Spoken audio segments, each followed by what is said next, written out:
dari eh, bab 3 untuk metodologi penelitian yang kuantitatif.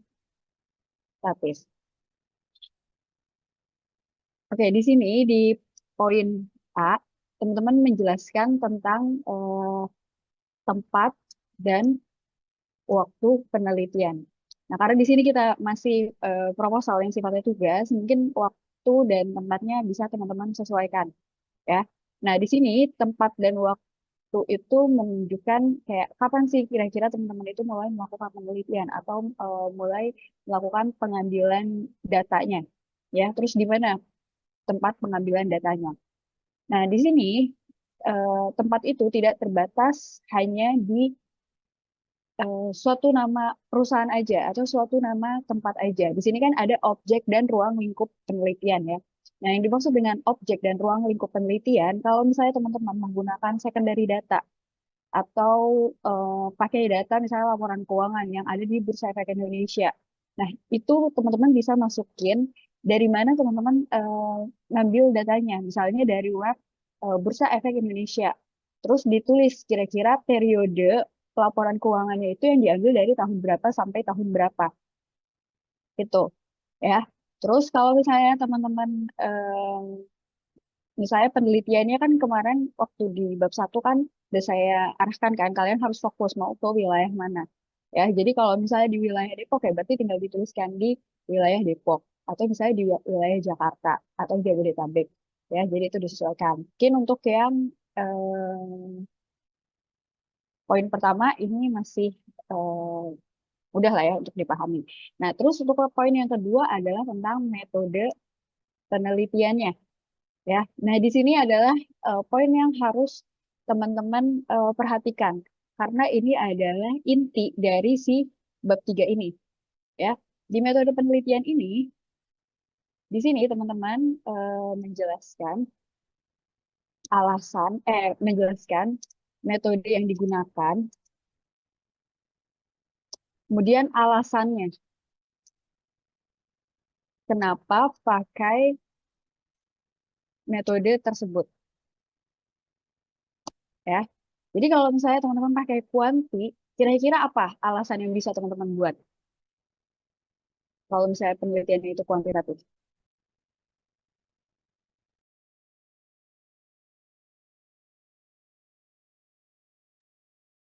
Kira-kira apa? Kalau kuantitatif karena mau melihat pengaruhnya ya, Bu. Oke, kalau misalnya kita membahas tentang metode, jadi gini, penelitian itu tujuannya apa? Penelitian itu kan tujuannya adalah untuk menjawab rumusan masalah yang udah kita tentukan, ya kan, di awal. Nah, metode itu kan adalah caranya untuk kita menjawab dari rumusan masalah yang udah kita tentukan.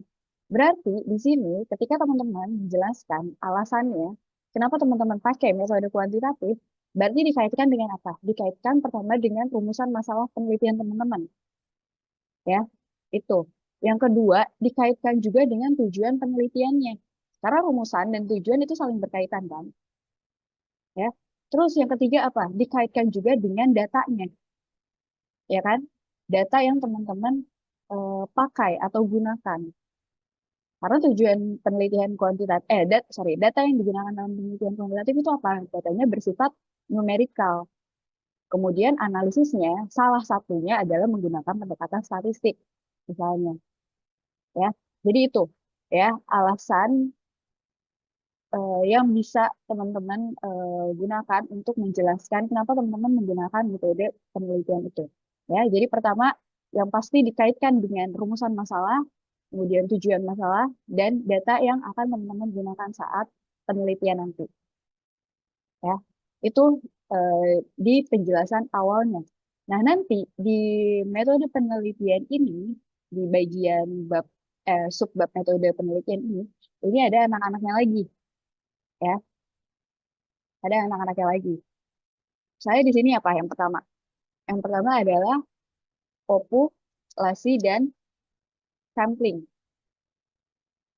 ya kan? Di sini populasi dan sampling teman-teman menjelaskan siapa populasinya, ya. Siapa populasinya? Kemudian bagaimana teknik samplingnya? Teknik samplingnya gimana? Teknik samplingnya bagaimana? Kemudian alasannya kenapa menggunakan teknik sampling tersebut, ya. Jadi kalau misalnya di eh, kuantitatif, kita kan membahas apa? Populasi dan sampel. Populasi dan sampel. Oke, kalau populasi itu apa?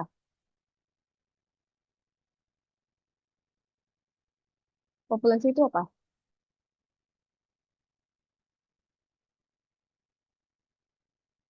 Ayo ada yang ingat?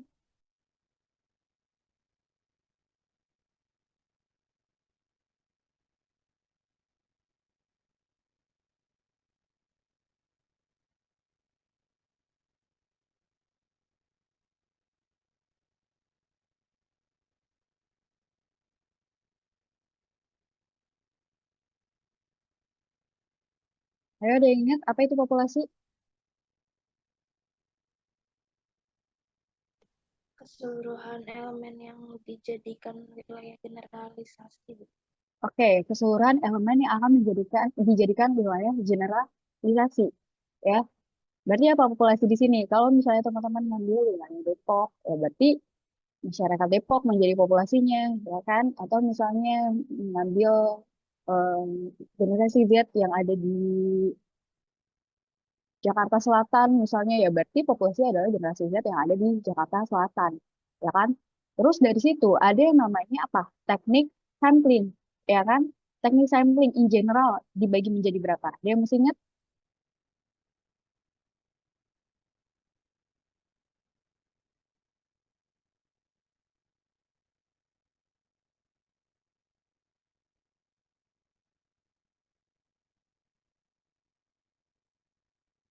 ayo ada yang mesti ingat?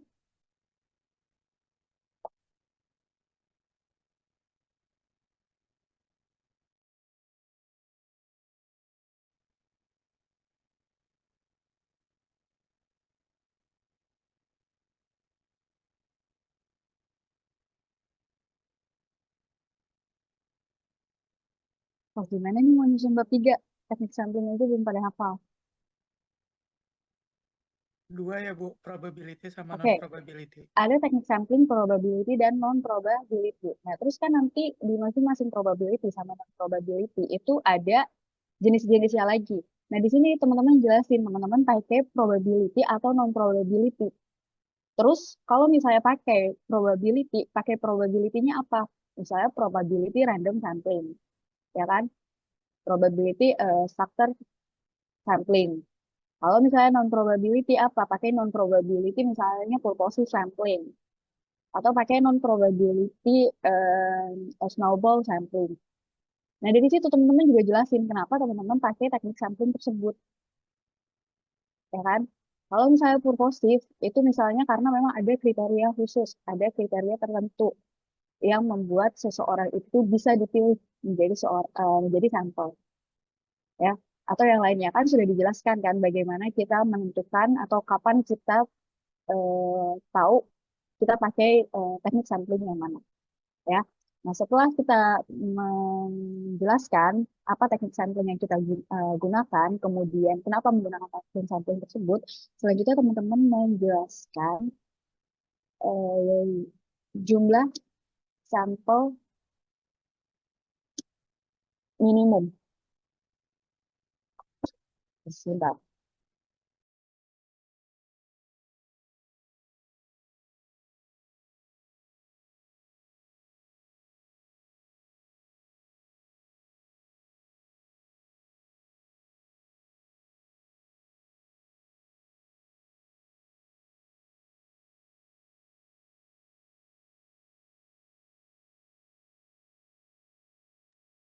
Oke, selanjutnya di sini teman-teman ngejelasin berapa jumlah sampel minimum yang digunakan, ya. Berapa jumlah sampel yang minimum. Nah, untuk menentukan jumlah sampel minimum, waktu itu udah dijelaskan kan caranya.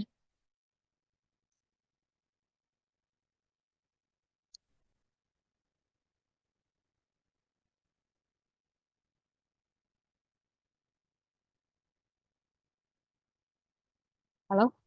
Waktu itu udah saya jelaskan kan? Udah kita pelajarin kan? Enggak, cara menentukan jumlah minimum sampel.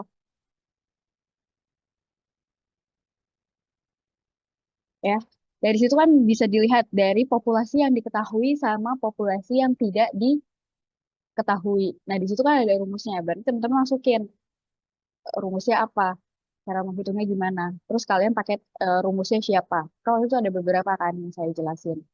Itu. Nah, dari situ berarti teman-teman bisa tahu kan berapa jumlah sampel minimum yang harus didapatkan. Oke, selanjutnya ke poin yang kedua adalah tentang jenis dan sumber data.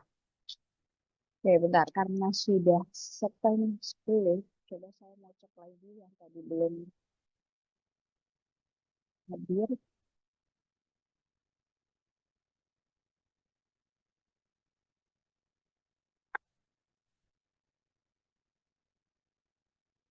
Devin ada? Oke, Devin nggak ada ya. Safia, Hadir, Bu. Axel,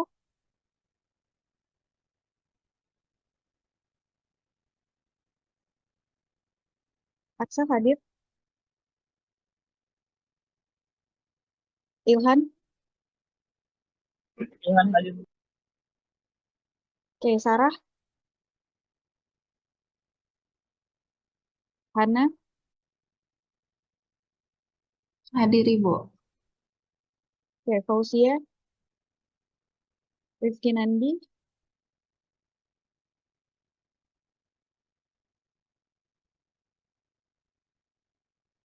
oke, Dewzi Bazara. Hadir Bu. Oke, kalau gitu kita lanjutkan ya. Oke, selanjutnya adalah jenis dan sumber data. Nah, jenis dan sumber data di sini berarti apa? Teman-teman menjelaskan jenis dan sumber data yang digunakan. Kita udah belajar kan jenis-jenis data ada apa aja. Ada yang masih ingat nggak jenis-jenis data apa aja?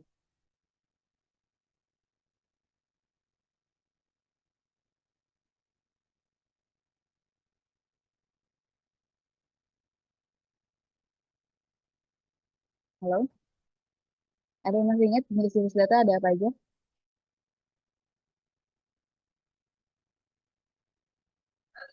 4 ya Bu. Oke, apa aja? Nominal, ordinal, interval sama rasio. Oke, kalau itu kan jenis data untuk analisisnya. Nah, kalau di sini lebih ke jenis dan sumber data yang in generalnya. Kan ada jenis data berdasarkan sumbernya. Masih inget nggak? Yang primer dan sekunder.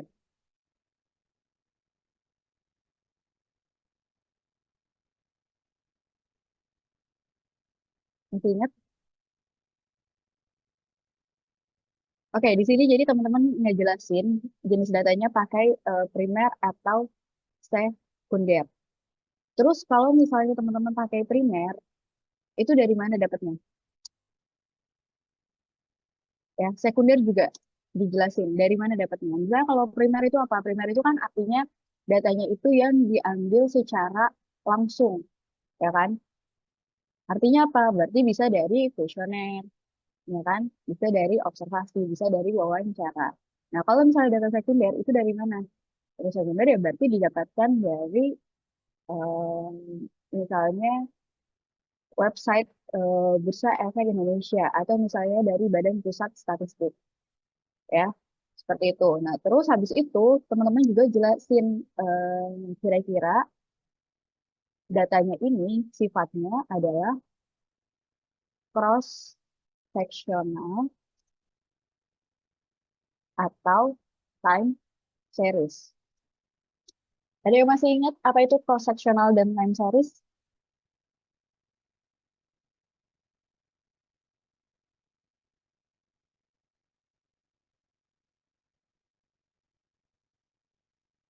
Halo? Ada yang masih ingat apa itu bedanya cross sectional sama time series?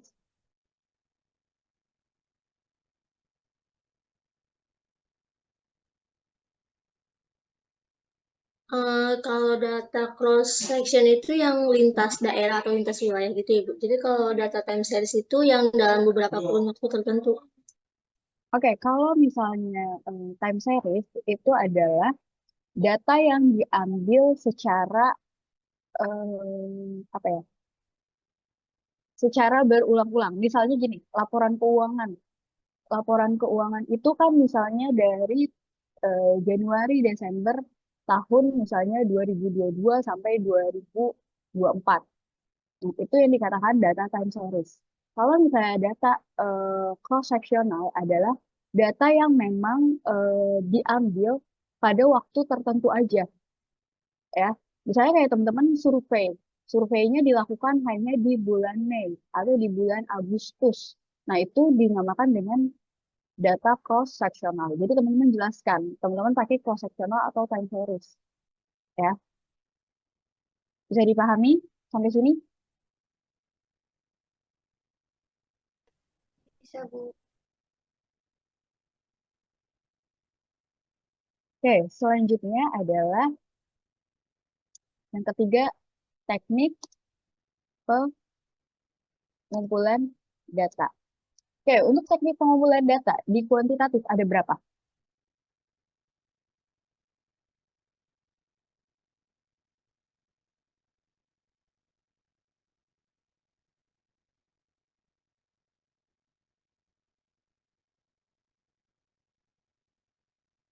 Halo? Di kuantitatif, teknik pengumpulan data ada berapa?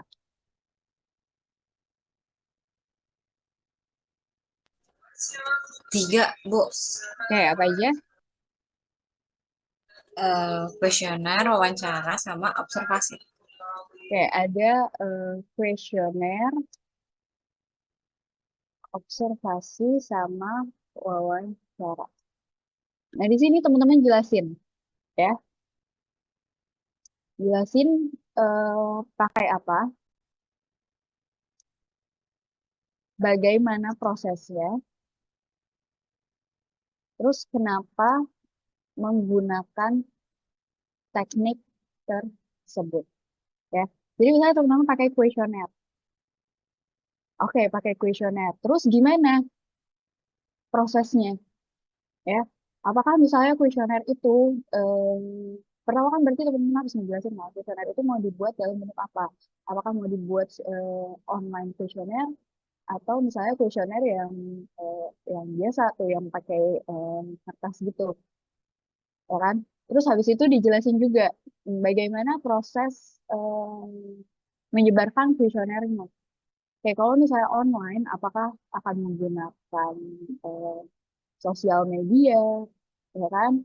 Atau misalnya yang offline memang teman-teman mengunjungi tempat-tempatnya, tempat-tempat tertentu, atau misalnya ada yang penelitian tentang kafe, datang ke kafenya, terus sebarin kuesioner ya ke setiap pelanggan yang datang di sana. Jadi dijelasin ya bagaimana prosesnya. Kemudian dijelasin juga kenapa pakai teknik tersebut. Ya, kenapa misalnya teman-teman pakai kuesioner, kenapa misalnya pakai observasi, kenapa pakai wawancara. Terus kalau misalnya observasi atau wawancara, itu dijelasin juga eh, pakainya observasi apa dan wawancara apa. Kalau misalnya kuantitatif kan wawancaranya itu yang terstruktur, ya kan? Observasinya juga yang sifatnya non partisipan. Ya, itu untuk yang poin ketiga. Nah, kemudian yang poin keempat adalah operasionalisasi variabel penelitian. Ya, operasionalisasi variabel penelitian di sini apa? Ada yang tahu?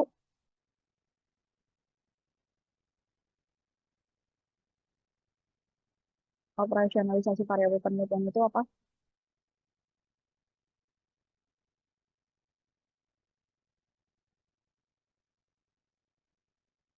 Oke, operasionalisasi variabel penelitian adalah di sini teman-teman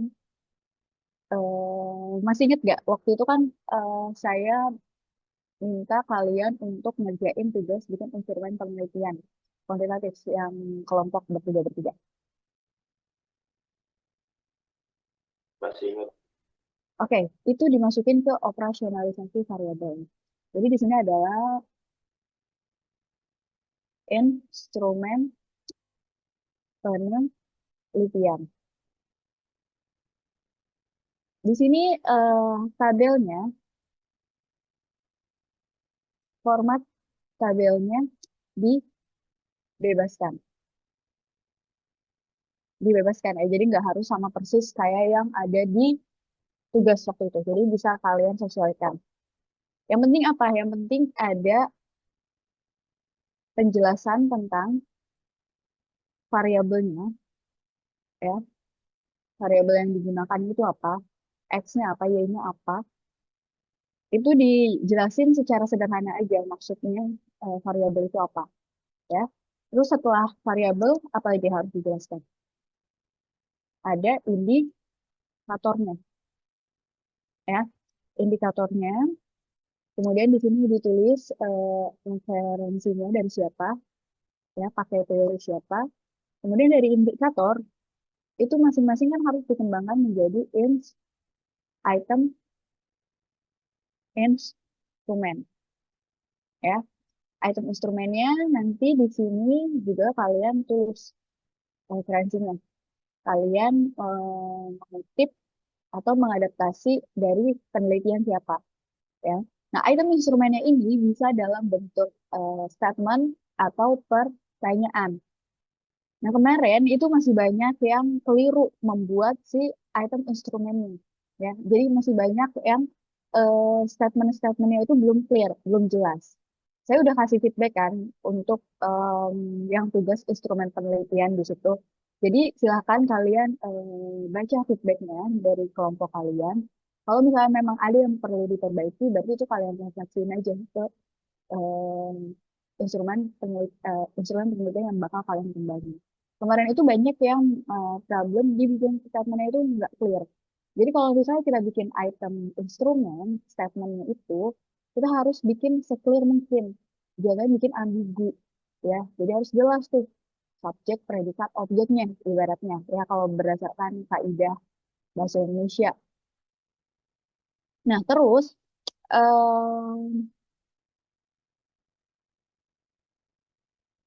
kalau misalnya lagi bikin item instrumen, teman-teman itu ketika nulis si statementnya, kalian tuh harus membayangkan posisi kalian sebagai si respondennya. Kalau misalnya kalian udah bikin statementnya nih, terus kalian sebagai responden, kalian baca, kira-kira kalian paham nggak? Kalian ngerti nggak maksudnya statement itu apa? Arah statementnya kemana? Kalau misalnya kalian aja yang bacanya nggak ngerti, ya gimana nanti responden gitu. Berarti responden nanti juga akan bingung kan, akan ambigu kan, nggak tahu kan. Jadi gitu ya, cara membuat item instrumen. Pokoknya saya udah kasih feedback ke setiap kelompok, jadi nanti kalian perbaiki dari situ. Oke, setelah item instrumen apa lagi? Ada skalanya ya.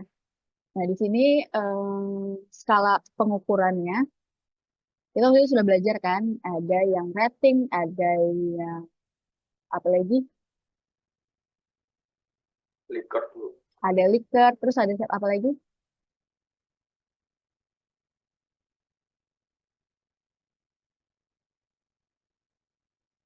Ada semangat diferensial atau lainnya. Itu teman-teman masukin skala pengukurannya. Terus disebut juga skala pengukurannya itu pakai yang berapa. Misalnya Likertnya mau pakai yang 5, 4, 6, ya kan? Terus nanti dijelasin juga satu itu merepresentasikan apa, dua itu merepresentasikan apa, ya. Saya pakai setuju tidak setuju, ya kan? Terus saya puas tidak puas, terus apa lagi ya kira-kira sesuai atau tidak sesuai, ya. Jadi itunya juga disebutkan di bagian operasionalisasi variabel penelitian. Ya. Nah, dari sini masuk ke poin kelima, yaitu teknik dan analisis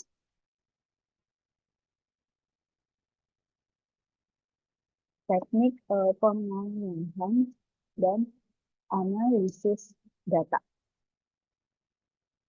Ya, di sini teman-teman menjelaskan teknik pengolahan dan analisis datanya. Nah, di sini teknik pengolahan data dan analisis data untuk kuantitatif, kita biasanya pakai apa?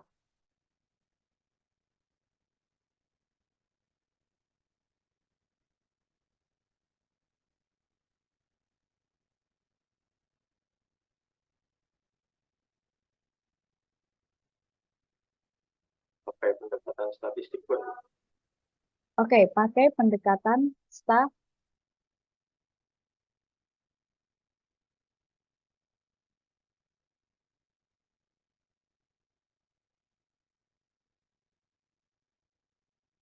kita pakai pendekatan statistik, ya. Jadi di sini teman-teman menjelaskan metode statistik apa yang digunakan. Terus masukin juga kenapa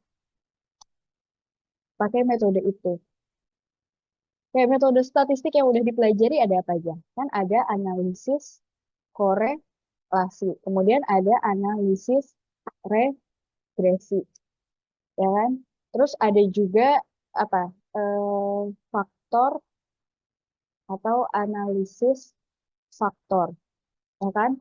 Ada juga yang PLS SEM. Nah, terus di sini yang korelasi kan ada korelasi parsial sama ada korelasi berganda, ya kan? Analisis regresi juga ada analisis regresi sederhana, ada juga analisis regresi yang berganda. Jadi di sini kalian jelaskan, kalian pakai metode statistik apa? Ya, terus kenapa kalian menggunakan metode tersebut? Ya kan? Karena kan di setiap metode ini ada ada tujuannya kan. Ada perbedaan karakteristik ya kan antara korelasi, regresi, faktor analisis sama KSM. Nah, di situ nanti teman-teman jelasin kenapa menggunakan metode itu. Ya, itu karena apa? Dikaitkan lagi dengan si tujuan dan rumusan penelitian kita. Nah, dari sini teman-teman juga jelasin alat yang digunakan. Alat yang digunakan apa? Misalnya pakai SPSS atau Smart LS. Ya. Jadi di sini kalian juga menjelaskan kalau misalnya kalian pakai, oh saya pakai analisis regresi berganda karena apa, bla bla bla bla bla.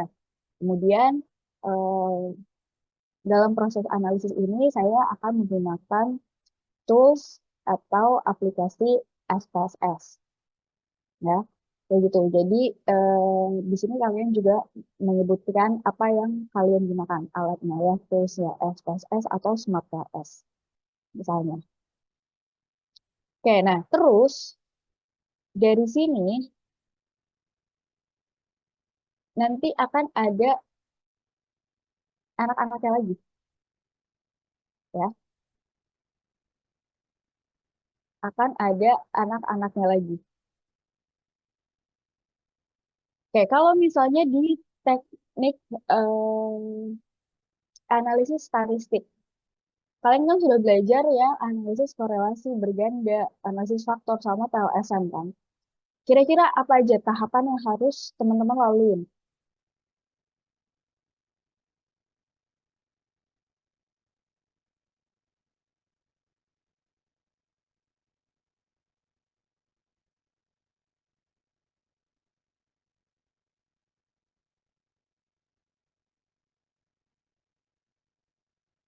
Ayo, kira-kira apa aja?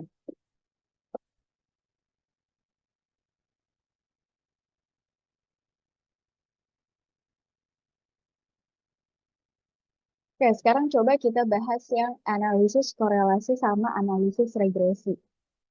Untuk analisis regresi sama analisis korelasi.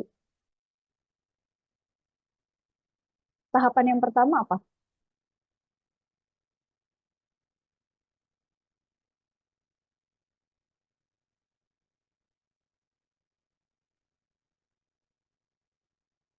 Uji normalitas masih. Oke, sebelum uji normalitas apa?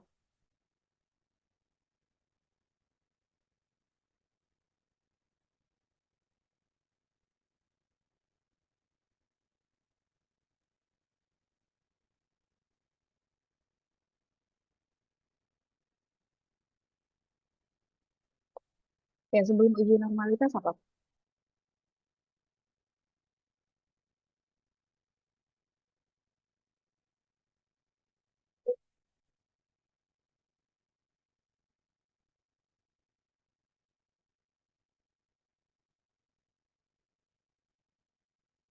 Oke, kalau untuk uji reliabilitas sama uji validitas, itu apa? Ada yang tahu nggak? Gimana nih di statistiknya?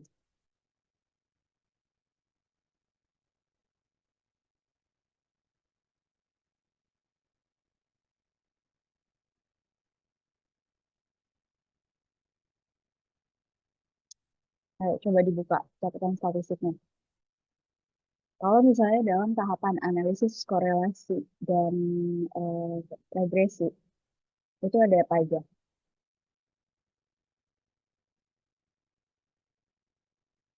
Oke, yang pertama itu ada namanya uji instrumen.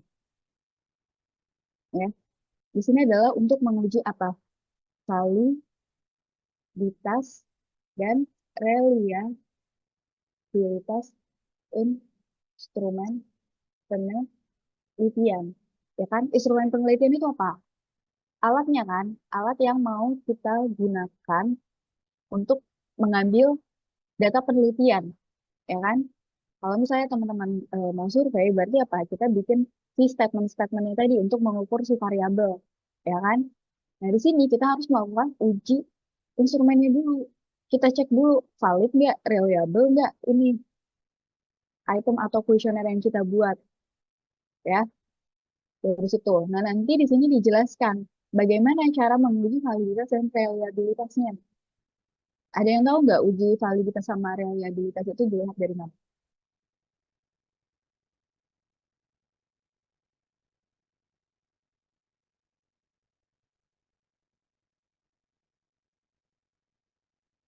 Ya, ada yang ingat?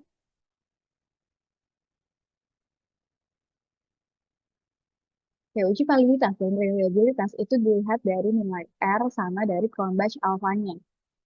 Ya, coba nanti kalian cek lagi di mata kuliah statistiknya.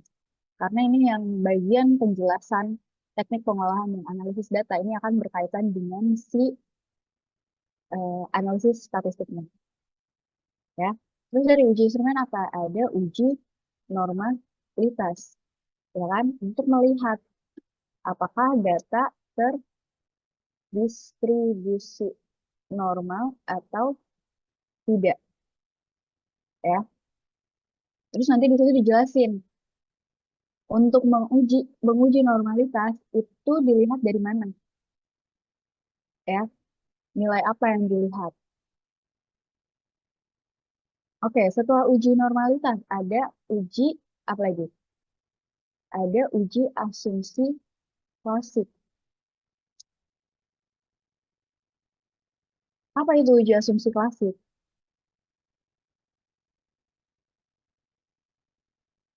Itu untuk memastikan data penelitian tidak bias. Nah, uji asumsi klasik ini ada beberapa jenisnya lagi. Kalian udah belajar belum tentang uji asumsi klasik?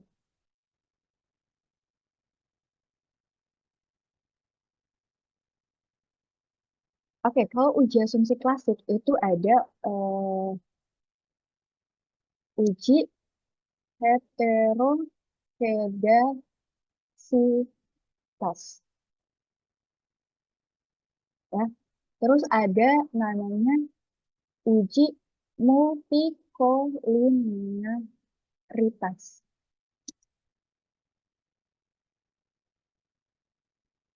Terus ada uji autokorelasi.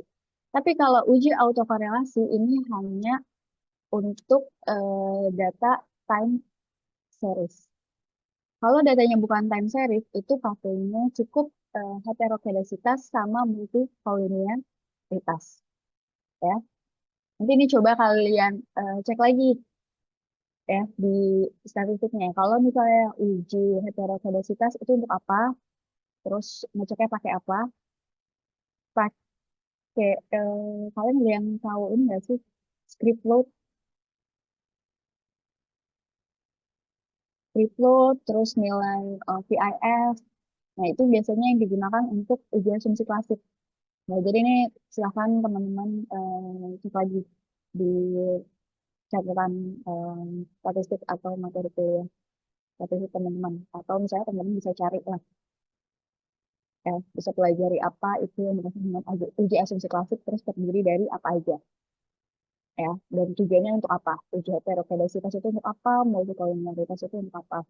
Terus kalau saya ada yang pakai time series, berarti pakai autokorelasi, berarti itu untuk apa? Ya. Nah, terus dari ini, uji apa? Apa? Cahaya? Uji T. Oke, uji T dulu atau uji F dulu?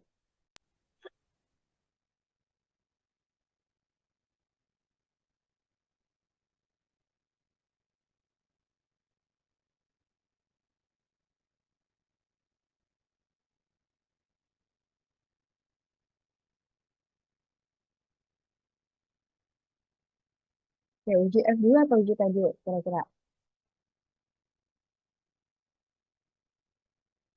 Uji T dulu, Bu. Oke, kalau uji T itu untuk apa?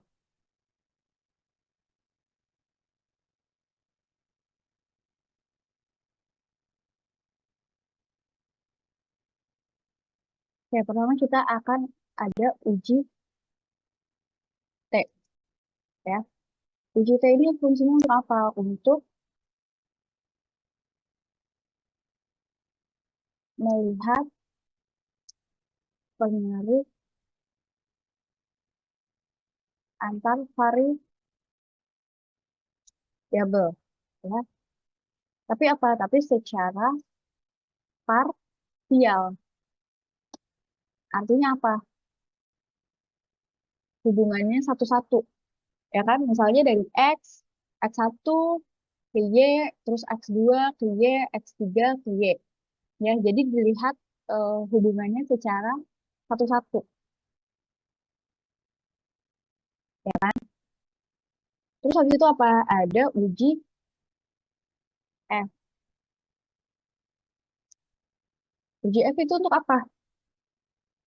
Untuk melihat apa? Pengaruh antar variabel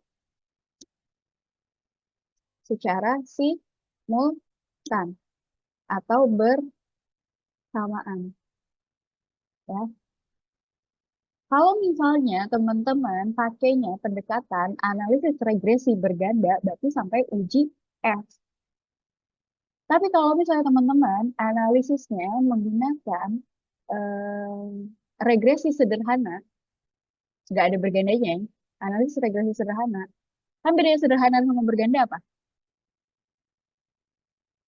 Ada yang tahu bedanya regresi sederhana sama berganda?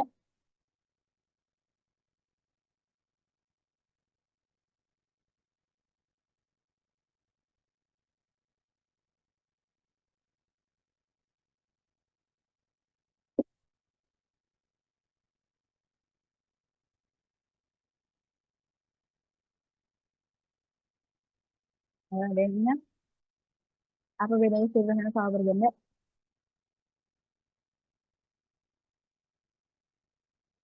Oke, kalau analisis regresi sederhana, itu kita mau melihat hubungannya yang satu-satu. X1 ke Y, X2 ke Y, X3 ke Y. Kita nggak ngelihat pengaruhnya kalau secara bersamaan atau simultan itu bagaimana. Tapi kalau misalnya analisis berganda, namanya juga berganda kan. Berarti apa? Lebih dari satu. Kita mau melihat bagaimana pengaruh dari variabel X1 dan X2 secara bersamaan atau secara simultan terhadap Y. Itu kalau misalnya teman-teman pakai analisis regresi berganda. Terus apa bedanya analisis korelasi sama analisis regresi? Ada yang tahu bedanya analisis korelasi dan analisis regresi?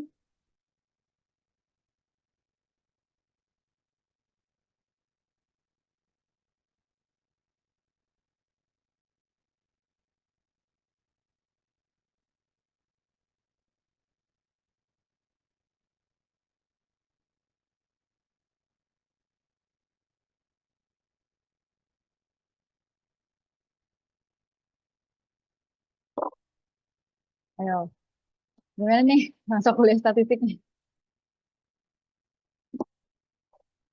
Coba dicek lagi ya catatannya ya. Apa bedanya analisis korelasi dan regresi? Kalau korelasi itu berkaitan dengan hubungan. Kalian mau melihat hubungan dari variabel X terhadap variabel Y. Berarti nanti hasilnya apa? Kesimpulannya. Berarti kalau misalnya analisis korelasi, nanti itu melihat hubungannya itu apakah kuat, apakah sedang, ataukah lemah. Ya. Kemudian kalau misalnya pengaruh, kalau pengaruh itu pakai regresi. Ya, pakai regresi. Makanya nanti yang terlihat apa? Pengaruhnya secara positif atau pengaruhnya secara negatif. Betul, ya. Terus misalnya ada analisis faktor di sini ya. Berarti teman-teman jelasin nih. Kalau analisis faktor, kalau misalnya analisis faktor itu pakainya atau tahapannya apa aja? Ini kan misalnya eh, analisis korelasi atau regresi. Nah, terus kalau misalnya teman-teman pakai PLSM, berarti tahapannya apa aja?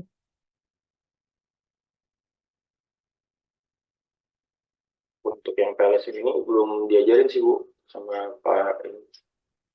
Belum diajarin ya? Iya. Oke, nanti diminta ya ke Pak Fahrinya ya untuk diajarkan ya PLSM-nya ya. Karena ini PLSM juga krusial gitu untuk penelitian. Oke, kalau di PLSM itu dia nggak pakai uji instrumen, nggak pakai uji normalitas, sama nggak pakai uji asumsi klasik. Dia juga bukan uji T dan uji F.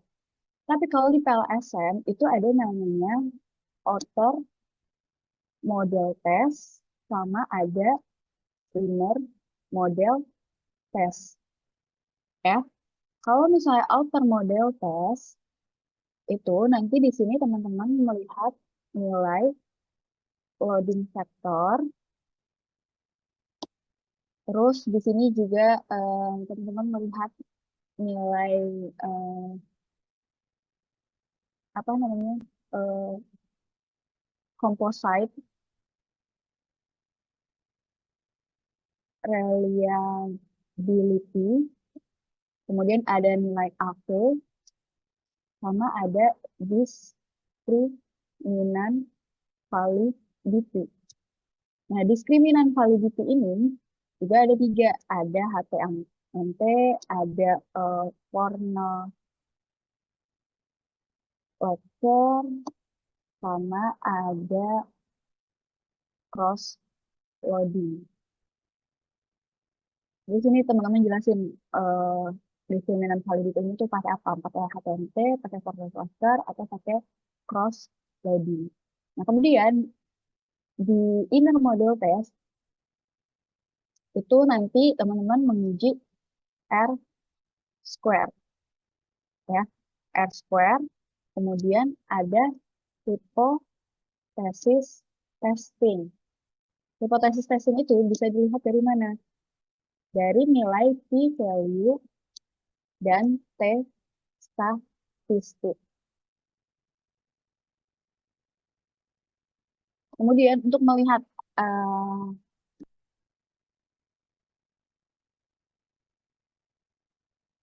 arah hubungan atau pengaruhnya nanti ini dilihat dari mulai dari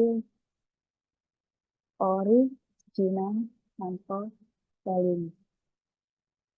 Ya, gini ya, kalau misalnya teman-teman ada yang pakai PLSM. Jadi nih bedanya yang si regresi korelasi sama PLSM. Kalau analisis faktor itu dia lebih panjang lagi. Tapi nggak saya jelasin di sini, nanti kalian bisa baca atau cek lagi ya. Analisis faktor itu ada apa aja. Oke, untuk yang sampai sini ada yang mau ditanyakan? Untuk yang teknik pengolahan dan analisis data untuk yang kuantitatif.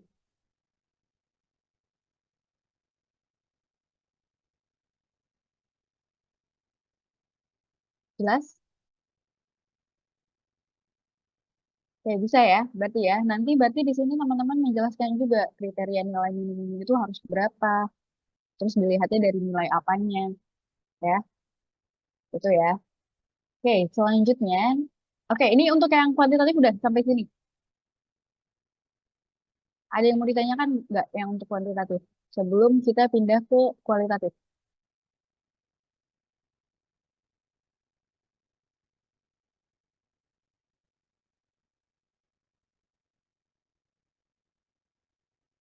Ada yang mau ditanyakan?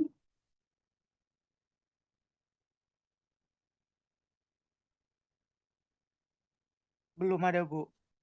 Oke, Belum. kalau gitu saya anggap udah paham ya untuk yang format bab 3 di kuantitatif. Oke, selanjutnya ini format bab 3 metodologi penelitian yang kualitatif. Ya, yang kualitatif. Oke, di sini eh, sama ya. Ininya. Oke, tempat dan waktu penelitian yang masih sama. Ya, penjelasannya sama yang kuantitatif. Oke, untuk metode penelitiannya, di sini teman-teman juga sama menjelaskan, misalnya pakai kualitatif, kenapa pakai kualitatif? Ya, tadi apa? Dikaitkan dengan sisi rumusan masalahnya, tujuan penelitian, dan data yang akan teman-teman gunakan, atau data yang teman-teman butuhkan dalam analisis analisis datanya. Jadi di sini dijelaskan kenapa pakai kualitatif. Ya. Nah, kalau kualitatif itu kan nggak ada apa? Nggak ada populasi dan sampling. Ya nggak?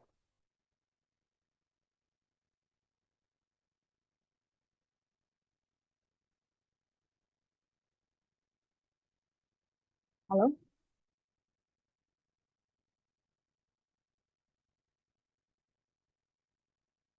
Ya nggak? Kalau di kualitatif ada nggak populasi dan sampel?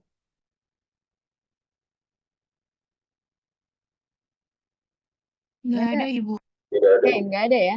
Berarti di sini, teman-teman, di poin satunya, kalau yang kualitatif itu menjelaskan informan penelitian. Ya. Jadi di sini, teman-teman jelasin teknik pemilihan informannya. Ya. Kalau misalnya kuanti kan ada probability sama non probability, ya kan? Kalau kuali kan non probability aja kan, ya kan? Nah di sini dijelasin teknik pemilihan informannya apa. Misalnya misalnya ya pakai non probability purposive sampling atau non probability snowball sampling, ya dijelasin. Terus sama kenapa pakai teknik itu, ya. Setelah dijelaskan teknik pemilihan informannya, Nah, di sini teman-teman bisa menuliskan kira-kira kandidat informan itu siapa.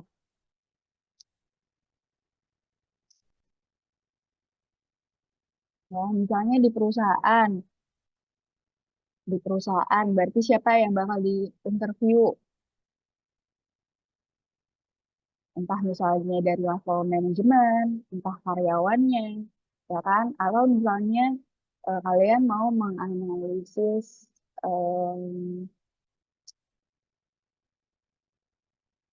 misalnya mau menganalisis transportasi online. Apakah kalian mau menginterview dari customer-nya atau misalnya dari si driver-nya, ya kan? Atau jangan-jangan dari perusahaannya. Ya, dijelasin kandidat informannya siapa, terus perkiraan jumlah informannya berapa. Kalau di kualitatif kita kan nggak bisa menentukan di awal kan, maksudnya nggak ada rumusnya atau standar minimumnya harus berapa. Beda dengan kuantitatif kan. Kalau kuantitatif kan ada rumusnya kan untuk menghitung kira-kira berapa sampel minimum yang bisa saya gunakan. Ya kan kalau di kuantitatif. Nah, kalau di kualitatif kan nggak bisa. Cuman kan waktu itu saya udah menjelaskan kan bagaimana cara menentukan minimum informan berapa. Ya. Nah, nanti di sini teman-teman tulis kira-kira jumlah informan yang saya butuhkan itu berapa. Ya, berapa dan kira-kira itu siapa. Terus kalau misalnya teman-teman pakainya yang non-probability purposes sampling, itu kan ada kriterianya. Ya. Ini juga sama ya, berlaku ya sama yang kuanti. Nah, berarti teman-teman jelasin kriterianya itu apa aja. Ya, kalau misalnya nanti kalian teknik pemilihan sampelnya atau teknik sampling itu pakai non probability purposes sampling, kalian jelasin kriterianya apa aja. Ya, betul. Nah, terus oke, jenis dan sumber data sama ya, jenis dan sumber data. Terus yang ketiga adalah teknik pengumpulan datanya. Teknik pengumpulan datanya. Misalnya di sini teman-teman mau observasi kah, wawancara, terus ada apa lagi? Ada FGD atau misalnya essay dokumen. Teman-teman mau pakai apa? Pakai apa? Terus jenisnya yang mana? Ya, jenisnya yang mana? Terus bagaimana prosesnya? Kalau misalnya di kualitatif, kan bisa aja. Teman-teman ada wawancara juga, ada observasi juga, ada FGD juga, ya kan? Di situ dijelasin. Kalau misalnya pakai interview, interviewnya tuh pakainya yang mana? Kan ada jenis-jenisnya kan, kita sudah pelajari kan. Terus kalau observasi juga, observasinya itu yang kayak gimana? Tujuan dilakukannya observasi itu untuk apa? Ya, prosesnya gimana yang dijelasin? Kalau misalnya observasi, apa yang mau diobservasinya? Terus kalau mau interview, gimana kira-kira proses interviewnya? Kalau mau FGD, gimana kira-kira proses FGD-nya? Kemudian dijelasin kenapa pakai teknik pengumpulan data tersebut. Kenapa pakai wawancara, kenapa pakai observasi, kenapa FGD, kenapa pakai dokumen. Ya, itu untuk teknik pengumpulan data yang kualitatif. Nah, habis itu kalau misalnya di kualitatif, kan nggak ada operasionalisasi variabel kan? Ya kan? Nggak ada operasionalisasi variabel. Nah, tapi nanti teman-teman kalau di kualitatif itu untuk yang kualitatif ya, kalian bikin apa panduan interview atau panduan observasinya ya atau panduan FGD-nya kalau FGD, terus nanti itu dimasukkan ke lampiran. Ya, jadi untuk yang kualitatif kalian bikin daftar pertanyaan atau misalnya panduan observasi atau panduan FGD. kemudian kalian masukinnya ke lampiran. Ya, itu ya kalau yang kualitatif. Ya, kalau kualitatif tidak ada operasionalisasi variabel penelitian. Nanti kalau kualitatif ke apa maksudnya? Berarti langsung teknik pengolahan dan analisis data. Ya, teknik pengolahan dan analisis data. Oke, teknik pengolahan dan analisis data kan udah kita pelajari ya. Ada 3 kan? Ada yang noise hardening, terus ada modelnya Spratly, ya kan? Ada yang modelnya si Creswell. Nah, di sini teman-teman jelasin tahapannya. Tahapannya bagaimana? Tahapannya bagaimana dikaitkan dengan penelitian masing-masing. Jadi dikaitkan dengan topik penelitian kalian masing-masing. Jadi bukan cuman misalnya teknik yang pertama teknik pengolahan dan analisis data yang pertama. Kayak misalnya ada analisis domain. Nah, analisis domain itu apa? Terus tujuan analisis domain itu untuk apa? Nah, di analisis domain ini, apa yang mau teman-teman analisis? Dikaitkan dengan penelitian teman-teman. Ya kan? Misalnya apa? Oke, analisis domain di sini dalam penelitian ini dimaksudkan untuk mengidentifikasi domain-domain yang didapatkan pada level pendidikan yang ada di Indonesia, misalnya kayak contohnya itu, ya kan?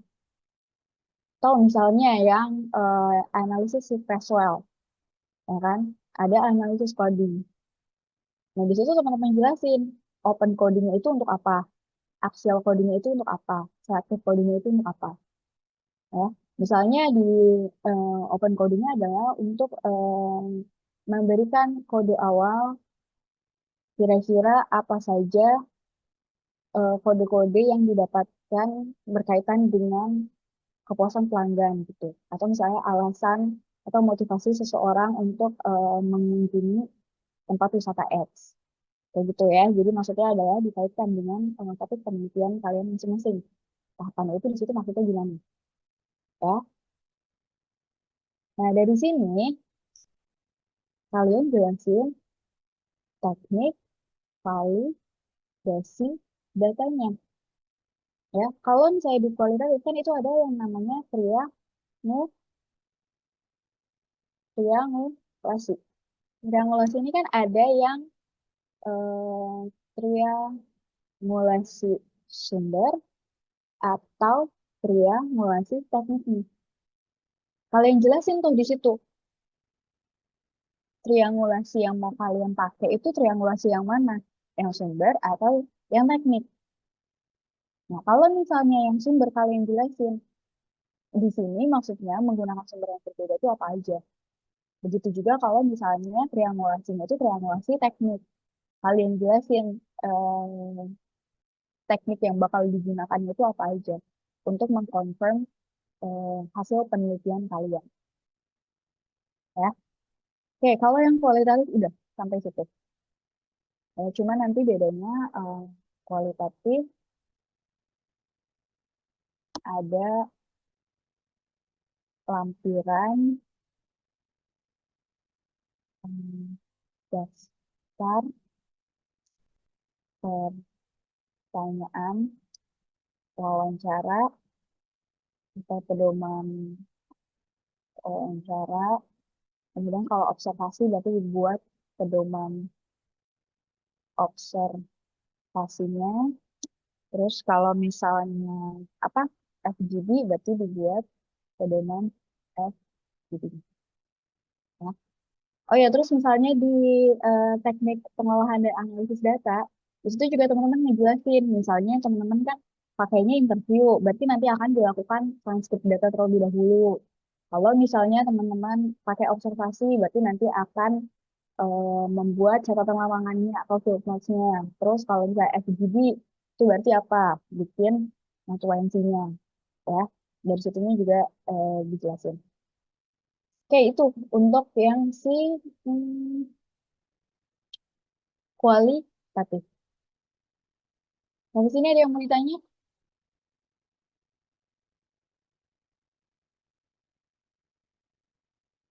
Sudah cukup jelas?